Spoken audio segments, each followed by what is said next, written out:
शिवाजी महाराज का जयकारा लगाएंगे। जय जय जय जय जय शिवाजी, जय जय जय जय जय भवानी। मंच पर उपस्थित महाराष्ट्र के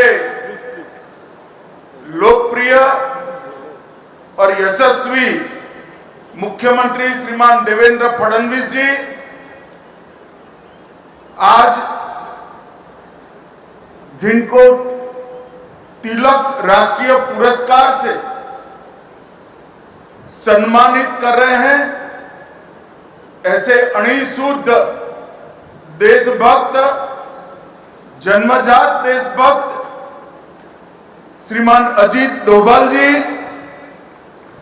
महाराष्ट्र के उप मुख्यमंत्री श्री एकनाथ शिंदे जी, श्रीमती सुनेत्रा प्रवार जी, सहकारिता मंत्रालय में मेरे साथी श्री मुरलीधर महल जी, भाजपा के वरिष्ठ नेता और महाराष्ट्र सरकार के उच्च और तकनीकी शिक्षा मंत्री चंद्रकांत दादा पाटिल जी, महाराष्ट्र सरकार के मंत्री उदय सावंत जी, हमारे प्रदेश अध्यक्ष रविंद्र चौहान जी,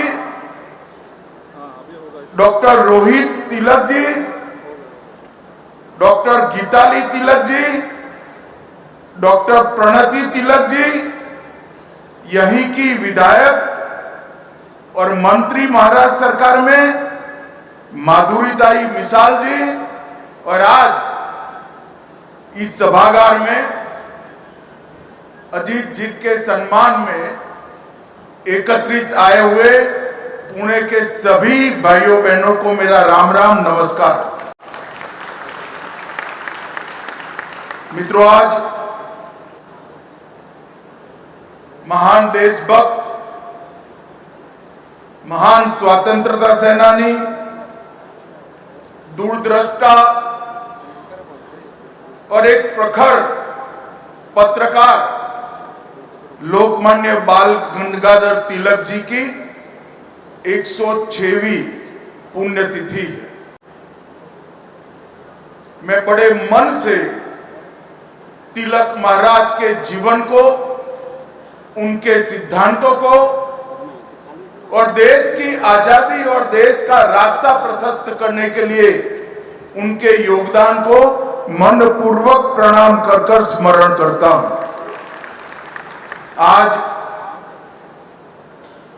अन्ना भाऊ साठे जी का भी जन्मदिन है। अन्ना भाऊ जिस परिस्थिति में पैदा हुए, समाज के जिस वर्ग में पैदा हुए, मातंग समाज से पैदा होकर बहुत अल्प काल का शिक्षा प्राप्त कर अपने आप, कोई व्यक्ति कैसे अपने आप को शिक्षित करता है, इसका अगर पूरे भारत में उदाहरण ढूंढना है तो अन्ना भाऊ साठे जी एकमात्र उदाहरण है।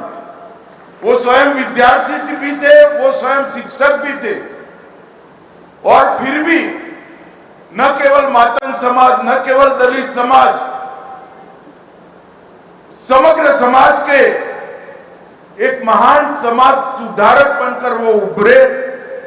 वो लोग कवि भी बने, वो क्रांतिकारी विचारों से अपने साहित्य का सृजन भी करे, और वो मराठी साहित्य जगत में साहित्य रत्न और लोक शाहीर भी कहलाए गए। जब अन्ना भाऊ के जीवन को समझते हैं तब मालूम पड़ता है कि पूरे जीवन में जो बच्चा सिर्फ डेढ़ दिन ही स्कूल में जा पाया, उसने अपने आप को विद्यार्थी और शिक्षक दोनों बनाकर समाज में इतना बड़ा योगदान दिया। साठे जी को भी मैं मनपूर्वक प्रणाम करता हूं। भाइयों बहनों, आज तिलक महाराज की पुण्यतिथि है। कोई एक व्यक्ति के जीवन पर जब पुस्तक लिखना होता है तो उसके बहुत सारे चैप्टर होते हैं, प्रकरण होते हैं। उनके जीवन में उन्होंने जिस जिस विषय पर योगदान दिया है, जो जो घटनाएं घटी है, वो चैप्टर में रेखांकित की जाती है। मगर तिलक महाराज पर अगर पुस्तक लिखना है तो चैप्टरों से ही पूरा पुस्तक भर जाएगा। इतना बड़ा योगदान तिलक महाराज का भारत के स्वातंत्र संग्राम में। तिलक महाराज स्वातंत्र संग्राम को एक नई दिशा में, एक नया अर्थ देने के लिए उन्होंने एक महान उद्घोषणा की, स्वराज मेरा जन्मसिद्ध अधिकार। इस देश की जनता को स्वराज कोई दे नहीं सकता। इस देश की जनता का यह अधिकार है और उसको हम प्राप्त कर रहेंगे। पुनेरी पगड़ी पहनकर जब वो गौरव के साथ वो बात बोले होंगे, मैं कई बार आंख बंद कर सोचता हूं कैसा दैदीप्यमान वो पल होगा जब उन्होंने अमर वाक्य घोषित किया। यही भूमि से शिवाजी महाराज ने स्वराज की घोषणा की थी। उस वक्त उन्होंने कहा था, स्वराज मतलब शासन नहीं, सिर्फ शासन नहीं, स्वराज मतलब हमारा शासन, हमारी भाषा, हमारी संस्कृति और हमारा धर्म, ये जब प्रस्तापित होता है तब ही पूर्ण स्वराज की प्राप्ति होती है। और तिलक महाराज ने भी अपने जीवन में स्वराज के आंदोलन के साथ, स्वतंत्रता के आंदोलन के साथ जनता को जोड़ने का काम किया। और उन्होंने स्वतंत्रता आंदोलन में एक नए प्रकार के राष्ट्रवाद का जन्म दिया, सांस्कृतिक राष्ट्रवाद। राष्ट्रवादी कई लोग हुए, मगर तिलक महाराज ने जब गणपति उत्सव और शिवाजी महोत्सव शुरू किया, उन्होंने राष्ट्रवाद को देखते देखते सांस्कृतिक राष्ट्रवाद में बदलने का काम किया। उन्होंने आने वाले दिनों में देश के चलने की दिशा भी तय कर दी और कहा कि ये देश जब भी आजाद होगा इस रास्ते पर चलेगा। और वो व्यक्ति की दूरंदेशी देखिए, आज देश सांस्कृतिक राष्ट्रवाद के रास्ते पर चल गया है, चल पड़ा है। अब उसको कोई वापिस नहीं ला सकता। देश यही रास्ते पे चलता है। तिलक महाराज एक शिक्षक थे, शिक्षा में राष्ट्रीय शिक्षा के आग्रही थे, प्रखर पत्रकार थे। पत्रकार कितना निर्भीक हो सकता है, वो केसरी के तंत्री लेख देखकर ही कोई इसका अनुभव कर सकता है। और एक बहुत बड़े चिंतक के रूप में उन्होंने भारत की आत्मा की अभिव्यक्ति दुनिया के सामने करने का काम तिलक महाराज ने, करोड़ों लोगों के हृदय के अंदर स्वराज का मंत्र प्रज्वलित किया। एक युग पुरुष, एक महान शिक्षक, एक निर्भीक पत्रकार, चिंतक, कर्मयोगी, लोकमान्य बाल गंगाधर तिलक की जोड़ पूरे स्वतंत्रता संग्राम में किसी के साथ मेल नहीं खाती है। वो सबसे ऊपर। मित्रों, इन्होंने अभी मुझे भी गुजराती में तिलक महाराज की गीता का अनुवाद दिया गया। मेरा सभी युवाओं से आग्रह है, गीता को तिलक महाराज की दृष्टि से पढ़िए। आपके जीवन में कभी आप गलती नहीं कर पाएंगे, ये मैं आपको गारंटी। ये जो ग्रंथ है वो श्रीमद् भगवत गीता का व्यवहारू स्वरूप क्या हो सकता है। एक आम आदमी, एक विद्यार्थी, एक युवा, एक किशोर, एक नागरिक भगवत गीता को कैसे जी सकता है, उसका व्यवहारू स्वरूप तिलक महाराज ने हम सब के सामने रखने का था। उन्होंने उस जमाने में new English school, Deccan education society और फर्ग्यूसन कॉलेज तक की पूरी शिक्षा की चक्र की व्यवस्था पुणे में करने की व्यवस्था की और उन्होंने बुद्धि को ज्ञान देना ये शिक्षा का काम है।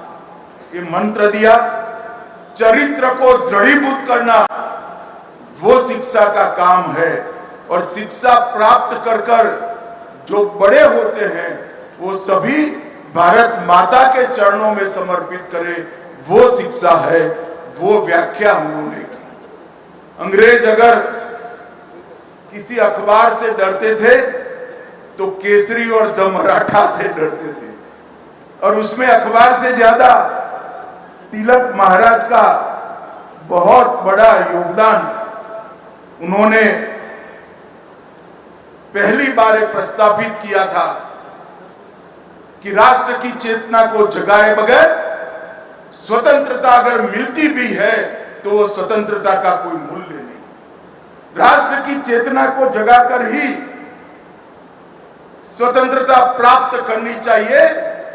दूसरा उन्होंने कहा था संगठन के बगैर, जनशक्ति के बगैर राष्ट्र शक्ति कभी निर्मित नहीं हो सकती। और उन्होंने कई प्रकार के उत्सवों के माध्यम से न केवल महाराष्ट्र, देश भर की जनता को संगठित करने का काम किया। आत्मनिर्भरता, अनुशासन और उत्तरदायित्व को भी, कर्तव्यों को भी, इनके स्वराज पर के जितने भाषण हुएंगे उसको पढ़ोगे तो मालूम पड़ेगा कि आत्मनिर्भरता वो भी स्वराज का हिस्सा है, अनुशासन, डिसिप्लिन वो भी समाज का हिस्सा है, स्वराज का हिस्सा है और कर्तव्य भाव देश के प्रति, हमारे संविधान के प्रति वो भी स्वराज का हिस्सा है। मैं मानता हूं कि एक ही व्यक्ति ने अपने एक जीवन में इतने सारे काम किए कि जब तिलक महाराज का देहांत हुआ, महात्मा गांधी को भी कहना पड़ा ये लोकमान्य थे, लोगों में सबसे लोकप्रिय तिलक महाराज। और ये बात हम सब के लिए बहुत अकूट प्रेरणा का स्रोत है। उनका जीवन, उनका कवन जो बोले हैं, जो लिखा है, वो आज के युवा और किशोरों के लिए प्रेरणा स्रोत है। मैं सभी को मन पूर्वक अपील करना चाहता हूं, तिलक महाराज को पढ़िए, आपको मालूम पड़ेगा कि तिलक महाराज का लेखनी कभी कालबाह्य नहीं होगा, ये एटर्नल है, हमेशा देश का मार्गदर्शन करता रहेगा। मित्रों, आज मैं लोकमान्य तिलक राष्ट्रीय पुरस्कार अभी अभी श्रीमान अजीत डोभाल जी को दिया गया, वो देने के लिए आया हूं। मैं तिलक स्मारक ट्रस्ट का हृदय से धन्यवाद देना चाहता हूं कि अजीत डोभाल जी को पुरस्कार देने के लिए उन्होंने मुझे बुलाया और मुझे ये मौका मिला। मित्रों, हमारे समाज जीवन में पुरस्कार को तमका मानते हैं। पुरस्कार तमका नहीं, पुरस्कार एक लोगों को प्रेरणा देने का और लोगों के, बड़े लोगों के काम को एक्नॉलेज करने की एक पद्धति है।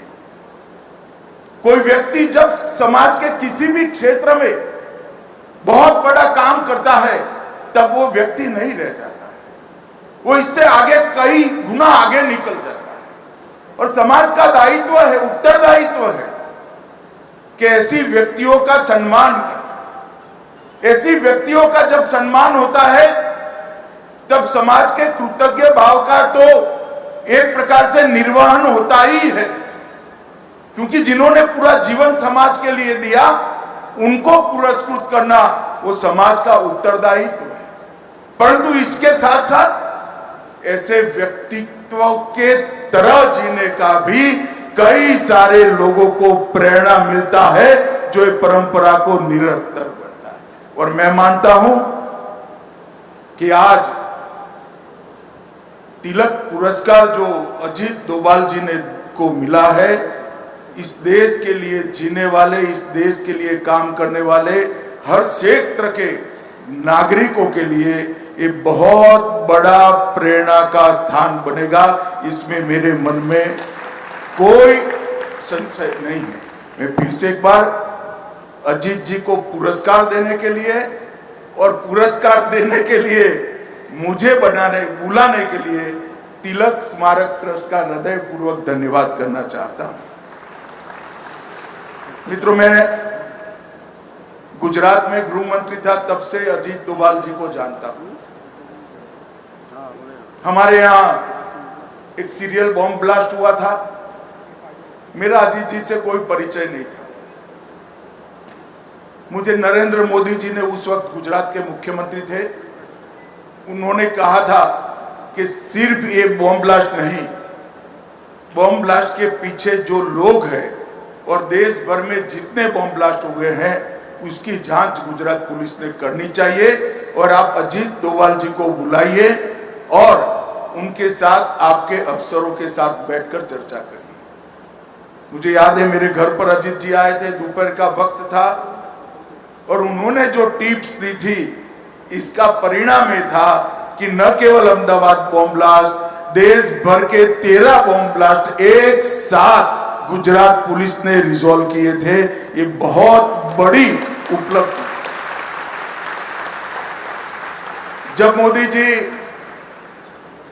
2014 में प्रधानमंत्री बने, उन्होंने सबसे पहला अपॉइंटमेंट प्रधानमंत्री के नाते किया था, तो प्रिंसिपल सेक्रेटरी का नहीं किया था, अजीत डोभाल जी के एनएसए के रूप में चयन करने का था। और मोदी जी के कालखंड का जब भी इतिहास लिखा जाएगा, आंतरिक सुरक्षा और बाहरी सुरक्षा की कोई मीमांसा करेगा तो स्पष्ट रूप से अजीत डोभाल जी के लिए उसको एक स्वर्णिम पृष्ठ रिजर्व रखना पड़ेगा, इसमें किसी को संशय नहीं। मोदी जी गुजरात में थे तब से चर्चा करते थे कि इस देश की विदेश नीति में रीढ़ की हड्डी का अभाव दिखाई पड़ता है। जब वो प्रधानमंत्री बने, मैंने पहले पार्टी के अध्यक्ष के रूप में और इनके कैबिनेट के साथी के रूप में बारीकी से देखा है। आज भारत की विदेश नीति रीढ़ की हड्डी वाली विदेश नीति बनी है, इसमें कोई डिनाई नहीं। हमने सम्मान के साथ दुनिया में हमारा स्थान मजबूत किया है, और मोदी सरकार ने ये जो अचीव किया है उसमें भी अजीत डोभाल जी का बहुत बड़ा योगदान है। मित्रों, एक युवा अधिकारी गढ़वाल से आकर 72 में 68 में आईपीएस बनता है। शुरुआती करियर में ही केरल की इनकी कैडर छोड़कर आईबी के डेप्यूटेशन पर आना, और फिर 72 से लेकर जब डीआईबी बने तब तक सतत आईबी के ऑफिसर के रूप में हर चुनौती जो देश के सामने आई उसके लिए इनको ही डीआईबी जो उस वक्त के थे उन्होंने नियुक्त किया। पूर्वोत्तर, सिक्किम, जम्मू कश्मीर, पंजाब, पाकिस्तान में रहकर कई जगह पे इन्होंने एक अद्भुत योगदान देने का काम किया है, जिसका चित्रांकन और जिसका मूल्यांकन संभव ही नहीं। क्योंकि आईबी के जो अफसर करते हैं, जो उनकी ड्यूटी निभाते हैं, वो कभी पूर्ण रूप से घोषित नहीं होती। पाकिस्तान में भी अजीत डोभाल जी ने 6 साल तक काम किया और बड़े क्रूशियल समय में काम किया। उसके बाद आईबी में उनको ऑपरेशन विंग में नियुक्त किया गया, और मैं गृह मंत्री के नाते कह सकता हूं, मल्टी एजेंसी सेंटर देश की आंतरिक सुरक्षा की रीढ़ की हड्डी आज बना है। मोदी जी के आने के बाद 19 के बाद हमने उसको पूरी तरह से पुनर्जीवित भी किया है और एक नया अवतार भी आज के समय के रूप में लाए हैं। परंतु मैक के स्थापक अध्यक्ष अगर कोई था तो अजीत डोभाल जी थे। उन्होंने ही मैक की नींव, मजबूत नींव रखने का काम किया। 2004 में डीआईबी बने और डीआईबी बनने के बाद 2005 में वो सेवानिवृत्त। मित्रों, उसके बाद भी विवेकानंद इंटरनेशनल फाउंडेशन के माध्यम से भारत की विदेश नीति, भारत की आंतरिक सुरक्षा और भारत की बाहरी सुरक्षा ये सुनिश्चित करने के लिए लगातार वो अनेक सालों तक काम करे। 2005 से 14 का विवेकानंद इंटरनेशनल फाउंडेशन के अध्यक्ष के रूप में उनका कार्यकाल, और वहां पर जो चिंताएं की गई, चर्चाएं की गई, जो निष्कर्ष पर पहुंचा गया, वो निष्कर्ष सारा रिजोल्यूशन में और किताबों में बंद था। मगर 2014 में जब नरेंद्र मोदी जी प्रधानमंत्री बने, अजीत डोभाल जी को उन्होंने एनएसए बनाया और जो भी मंथन हुआ था उसको जमीन पर उतारने का काम किया। अजीत डोभाल जी को हम एनएसए के रूप में जानते हैं, मगर हम नहीं जानते क्योंकि ऐसी चीजों का प्रचार नहीं होता है। मगर आज मौका भी है, दस्तूर भी है। अजीत डोभाल जी देश के सबसे लंबे कार्यकाल तक एनएसए रहने का सम्मान भी श्री अजीत डोभाल को, और उन्होंने अनेक दृष्टि से भारत की सेना को आधुनिक बनाना, समसामयिक परिवर्तन करना, सेना के अंदर टेक्नोलॉजी और वीरता दोनों का एक अद्भुत फाइन ट्यूनिंग करना, कई प्रकार के बड़े फैसले अजीत जी के कार्यकाल में नरेंद्र मोदी जी ने लिए। और नरेंद्र मोदी जी के फैसलों के पीछे डोभाल जी का बहुत लंबा अनुभव सिद्ध सलाह भी होगा।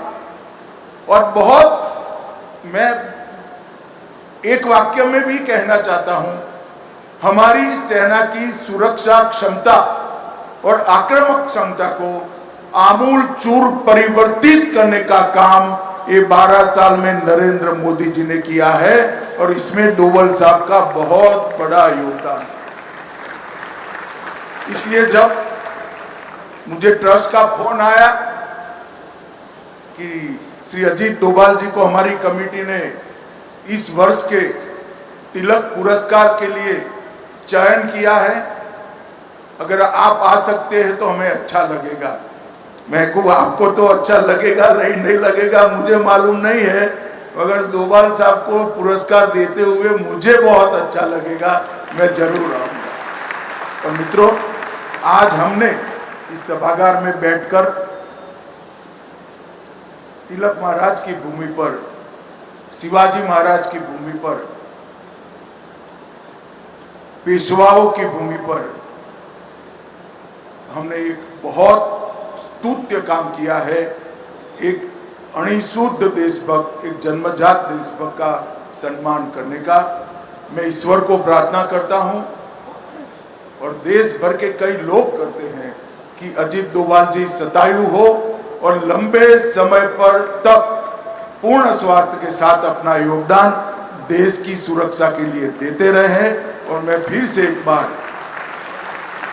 तिलक स्मारक ट्रस्ट को भी बहुत बहुत धन्यवाद करना चाहता हूं कि इन्होंने एक बहुत स्तुत्य काम किया है कि अजीत डोभाल जी को महान तिलक स्मारक से, अवार्ड से आपने पुरस्कृत किया है।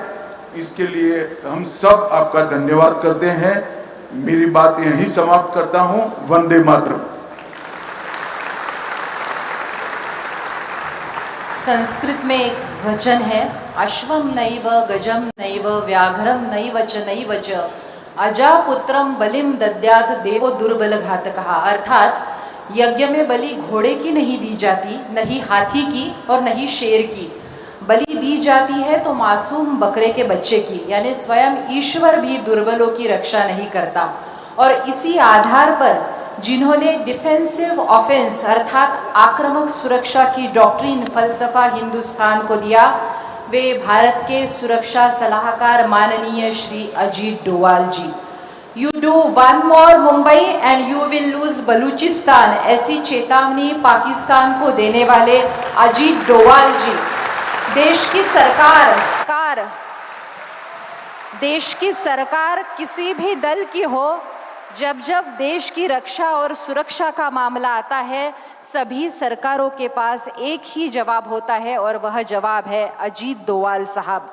बात केरला के थलासरी के सांप्रदायिक दंगों की हो या मिजोरम के अलगाववादी नेता लाल डेंगा की, सिक्किम को भारत का अविभाज्य हिस्सा बनाना हो या ऑपरेशन ब्लैक थंडर, इतना ही क्यों इतिहास में सबसे चर्चित IC-814 के विमान अपहरण में आतंकियों से बातचीत, जब जब निगोसिएशन की बात आती है तब एक ही नाम होता है अजीत डोवाल साहब। डोवाल साहब, मैंने कल ही आपकी डिसीजन मेकिंग पर एक वीडियो देखी और इस वीडियो, ऐसी सुंदर वीडियो मैंने आज तक अपने ज़िंदगी में देखी नहीं, जिसमें डोवाल साहब ने ये बताया है कि क्रिटिकल डिसीजन